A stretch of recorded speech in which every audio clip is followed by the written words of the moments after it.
¿Vieron este proceso? Lo que para muchos es una idea inusual, para nosotros es un modelo de alto rendimiento.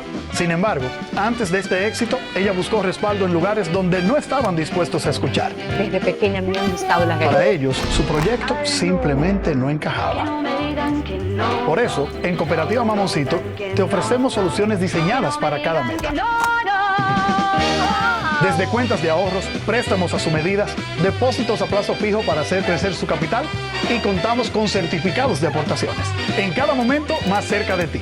Monción, Valverde, Puerto Plata, Santo Domingo y Santiago. Porque para nosotros lo único absurdo es no creer en ti. En Cooperativa Mamoncito siempre hay un sí.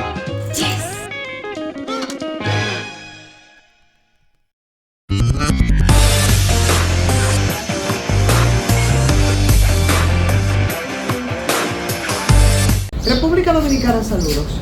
Cuando el gobierno hizo el anuncio recientemente de reforma, que no es reforma, al menos eso es lo que ellos han dicho, dije que se iba a hablar de este tema por mucho tiempo. Y nos hace un poco remontarnos, por ejemplo, al año 2012. Si ustedes recuerdan que antes de dejar el gobierno, Leonel Fernández había anunciado en Nueva York que disponía de una determinada suma de dinero para la campaña de quien le iba a sustituir en la candidatura presidencial o quien era el candidato en ese momento, que era Danilo Medina, por el partido del que él era presidente, que era el Partido de la Liberación Dominicana. Eso aparenta entonces que era parte de ese déficit fiscal que dejó el exmandatario después de 3 periodos, Leonel Fernández, cuando salió en el 2012, a tal punto que el propio Danilo Medina justificó las medidas que tomó después, ¿no? Y las reformas que hizo después, en el hecho de que él simplemente había recibido un maletín lleno de facturas. Y entonces, con esa premisa, bueno, pues justificaba esa reforma a la que se había abocado. Posteriormente, cuando asume entonces la presidencia ya Danilo Medina, la Ley de Estrategia Nacional de Desarrollo en su gobierno, bueno, pues le dio el mandato para la aprobación de 3 pactos: pacto fiscal, pacto eléctrico, pacto económico, de todos esos 3 pactos que debieron implementarse en la administración de Medina. Solo el pacto educativo, el eléctrico, terminó siendo un acuerdo después en el gobierno de Luis Abinader, y el pacto eléctrico, que fue por donde se debió comenzar debido al déficit fiscal que había quedado y heredado de la administración de Fernández, nunca se implementó porque eso tenía un costo político. Y traigo esto a cuento porque yo creo que a veces hay que refrescarles un poco la memoria a los políticos del barrio, sobre todo cuando se hace ya la discusión en República Dominicana fiscal, que no puede solamente analizarse como una disputa, vamos a decir, no entre gobiernos y la oposición, sino que más bien es el resultado de un problema estructural que distintos liderazgos han preferido posponer, porque lo cierto es que eso tiene un costo político. El déficit fiscal que nosotros todavía no sorteamos y que todavía no solucionamos, no nació en 2024. Es un déficit que viene acumulándose desde años atrás y que es una especie de combinación de gasto público creciente, de secciones tributarias difíciles de revisar, de baja calidad del gasto y de una ausencia de una reforma profunda que no han querido implementar ninguno, y mucho menos consensuar. El cierre del gobierno de Leonel Fernández, como ya les dije, marcado por un importante déficit que obligó a impulsar esa reforma tributaria en el 2012 bajo el argumento conocido como maletín de factura. Sin embargo, la responsabilidad no terminó en ese momento, porque durante los gobiernos de Medina tampoco se concretó el pacto fiscal establecido en la Ley 112 de Estrategia Nacional de Desarrollo, pese a que era una gran oportunidad para que se construyeran consensos de ingresos, gastos, endeudamiento, y el costo político, por supuesto, de una reforma integral pesó más que la necesidad de abordar el problema. Por eso, en los gobiernos de de Medina, ustedes recordarán las críticas que ahora ya se han olvidado, pero que se han extrapolado a este gobierno, y es verdad que es lo que está ocurriendo, era el endeudamiento a tal punto que una buena parte del presupuesto nacional se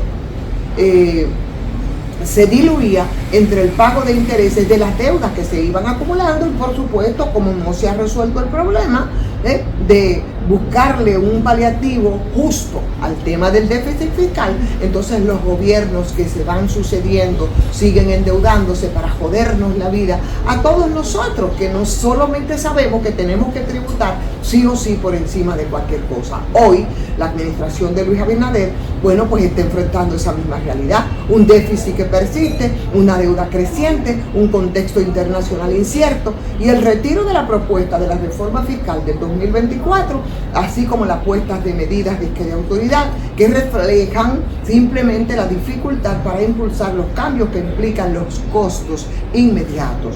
Entonces la coyuntura actual revela también una paradoja. Todos los actores reconocen la necesidad de ordenar las finanzas públicas, todos, pero pocos están dispuestos a asumir el costo político de decirle a los ciudadanos y a las ciudadanas que el modelo actual es insostenible, pero sobre todo que la responsabilidad de esa insostenibilidad no necesariamente es nuestra, porque vuelvo y repito, nosotros tenemos que tributar sí o sí, a nosotros no nos dejan la alternativa. Entonces, no es si hace falta una reforma o no, en eso todos estamos claros, sino si la voluntad política para contribuir a un pacto sincero y compartido existe o ha existido en algún momento. Mientras cada gobierno pospone las decisiones difíciles, cada oposición utiliza el tema exclusivamente para acumular capital político, entonces el déficit sigue siendo una realidad y sigue siendo una herencia que pasa de una administración a otra. El desafío no es técnico, es de liderazgo, y exige que quienes han gobernado y quienes aspiran a gobernar asuman su cuota de responsabilidad. Pero ahí es donde el puerco se rasca, ¿no? Porque ese es precisamente el elemento que suele quedar fuera del debate. ¿Quiénes son los que eluden? ¿Quiénes son los que evaden? Aquí en el país la discusión fiscal se concentra mucho en el tema de recaudar, pero mucho menos en quién paga y quién deja de pagar. Y ahí entonces emerge esa percepción que es ampliamente extendida sobre el costo de los ajustes, que recae precisamente de manera desproporcionada sobre la mayoría de la población. Los trabajadores informales, los consumidores, las pequeñas empresas que tienen escasos márgenes para evadir obligaciones, nosotros que en todo, hasta el aire que respiramos, pagamos impuestos y no tenemos opción. Pagan impuestos cada vez que consumen, o cada vez que consumimos, o cada vez que recibimos un salario, o cuando adquirimos bienes y servicios. El ITEMI, los combustibles, las tarifas y todos los gravámenes terminan impactando con mayor fuerza a los hogares de menores ingresos, que destinan una mayor proporción de los recursos al consumo. Y cada consumo nosotros tenemos que pagarlo. Mientras tanto, persisten los elevados niveles de evasión, de elusión fiscal, junto con un amplio régimen de exenciones, de incentivos tributarios que durante años han beneficiado a los sectores con mayores capacidades económicas. Entonces no se trata de afirmar de que toda gran fortuna, claro, proviene de prácticas irregulares, no es lo que estoy diciendo, pero sí de reconocer que los actores con mayores recursos suelen contar con muchas más herramientas legales, herramientas financieras, políticas, para ellos reducir su carga tributaria y para influir en su beneficio en las reglas del juego que se discuten o que se imponen. Por eso, el debate sobre una reforma fiscal no tiene por qué limitarse a aumentar los impuestos o recortar los gastos. La pregunta central es si el sistema tributario es justo, que no lo es. Entonces, un pacto fiscal, para que sea sostenible, exige condiciones que son puntuales. Hay que combatir de manera efectiva la forma en que se evade y que se elude. Hay que revisar periódicamente las exenciones que ya no generan beneficios sociales claros y que garantizan que quienes tienen mayor capacidad contributiva sean los que aporten proporcionalmente más, que no es lo que sucede. Si esos elementos todos los intentos que puedan hacerse de ajuste serán percibidos con mucha razón como un nuevo sacrificio que se exige a quienes menos margen tienen para soportarlo. Entonces, la sostenibilidad de las finanzas públicas no puede construirse únicamente sobre la espalda del pueblo llano. Y el pueblo llano, de cualquier manera, es el que va a recibir la carga y el impacto de todas esas iniciativas.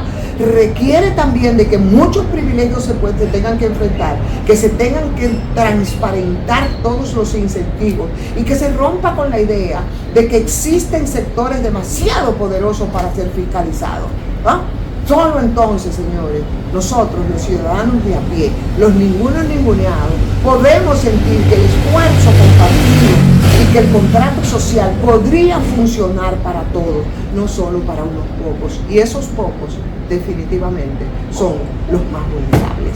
Vamos a darle like, vamos a compartir esta transmisión y vamos, por supuesto, a suscribirnos a este canal de YouTube para que mañana nos reencontremos de nuevo con muchos más suscritos a esta transmisión de Soy Ivonne Ferreira. Hasta mañana.